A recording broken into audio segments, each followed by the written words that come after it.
Hold on, because I might not have thought this next part completely through. We all know Wheatley. He's the dumbest moron who ever lived. All his plans end in disaster for both him and Chell. Yet, every time I replay this game, it feels more and more like something isn't adding up. If he's such a moron, why does he come so close to succeeding all the time, only to fail right at the end?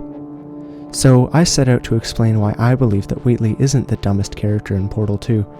In fact, he may be one of the smartest.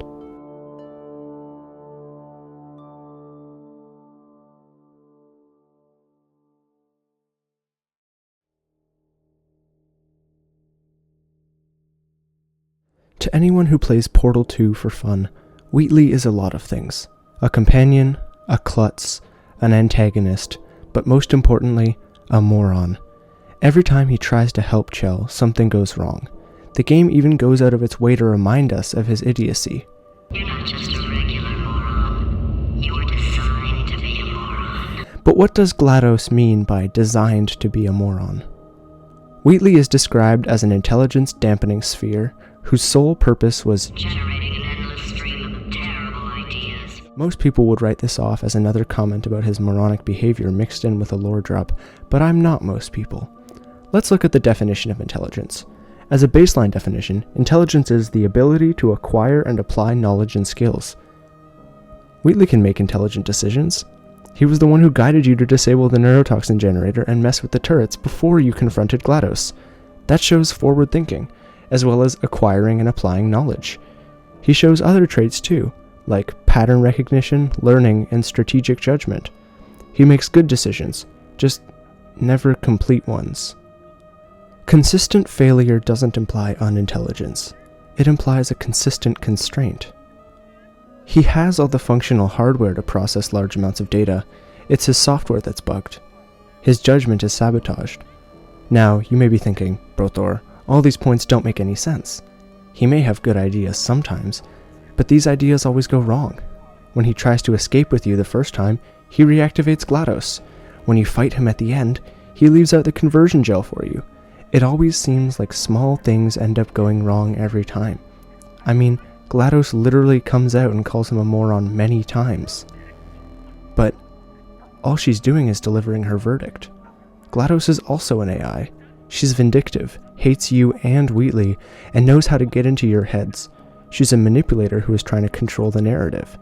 And like any system with power, she benefits from defining intelligence on her own terms. With all these blunders, surely Wheatley's still considered an idiot though, right? To that I say, yes. Well, kind of. Let's take a look at what Wheatley manages to actually accomplish, and then we'll dive a bit deeper into what I think is really going on.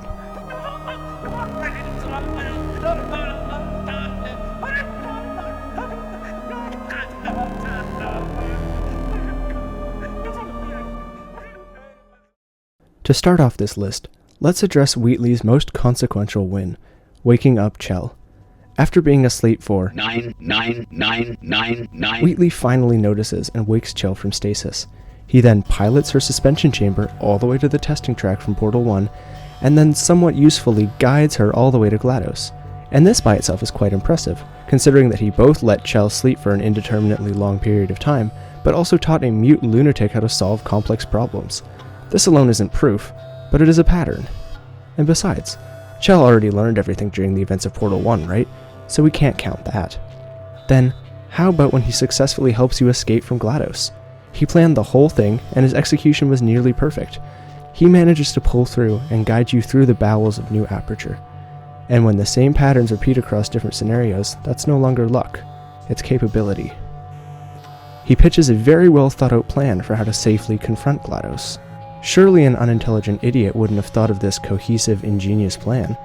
And I actually think this is one of, if not the only time, one of Wheatley's plans go off without a hitch. He demonstrates an intimate knowledge of the facility controls.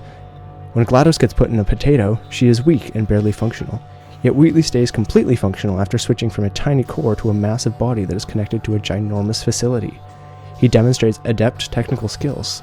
He turns the most powerful AI in Aperture into a potato. He even creates his very own intelligent Franken turrets. Even if he is repurposing existing technology, recognizing and applying their functionality requires understanding. He almost kills Chell multiple times with very cleverly laid traps.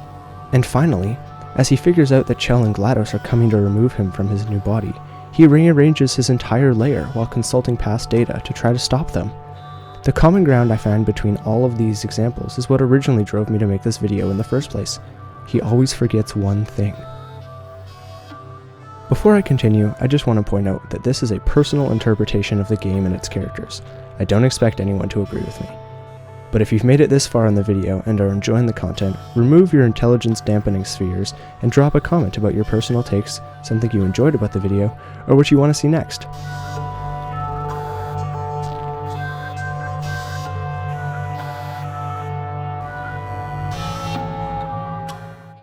Now, I'm not arguing that Wheatley doesn't act like a moron. That's undeniable, and it's a huge part of Portal 2. But I don't think that behavior reflects a lack of intelligence. If anything, Wheatley consistently demonstrates that he's capable of complex, forward-thinking decision-making. So what's actually going wrong? I don't think Wheatley was designed to be stupid, and I don't even think he was designed to fail outright. I think he was designed to stop short of the finish line. Aperture didn't need an AI that generated bad ideas. They needed something far more specific, an AI capable of good ideas, but incapable of accounting for the final, critical step that turns success into permanence. They needed to sabotage intelligence without removing it. I think the scientists of Aperture understood the risk of letting a single AI control their entire facility. So they created Wheatley, along with other cores, to think, to plan, to adapt, to acquire and apply new skills, but with one crucial addition.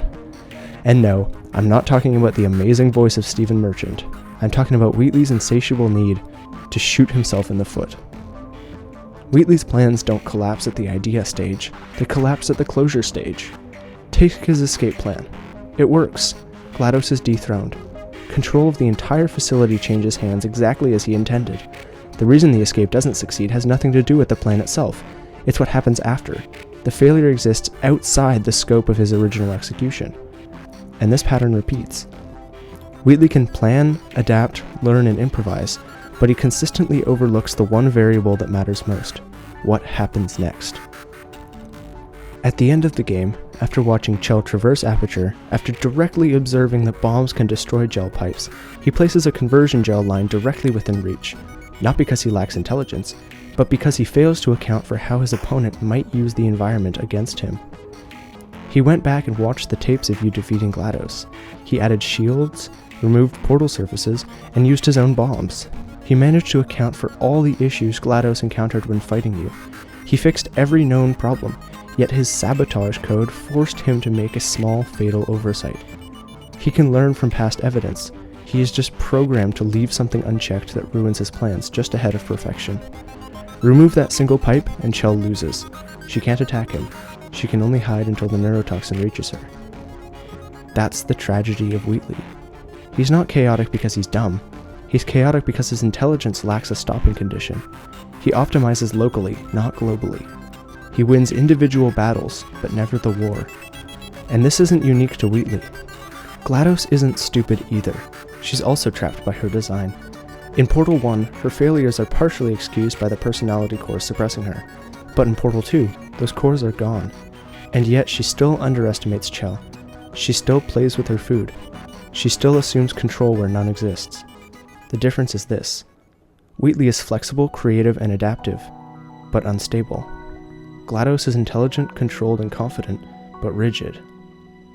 Both fail not because they lack intelligence, but because their intelligence isn't as important. At Aperture, the problem has never been intelligence. It's control. If GLaDOS is an antagonist because of her ego, Wheatley is a villain because of his constraints.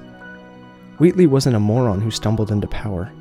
He was intelligent enough to take control of Aperture, but designed not to keep it.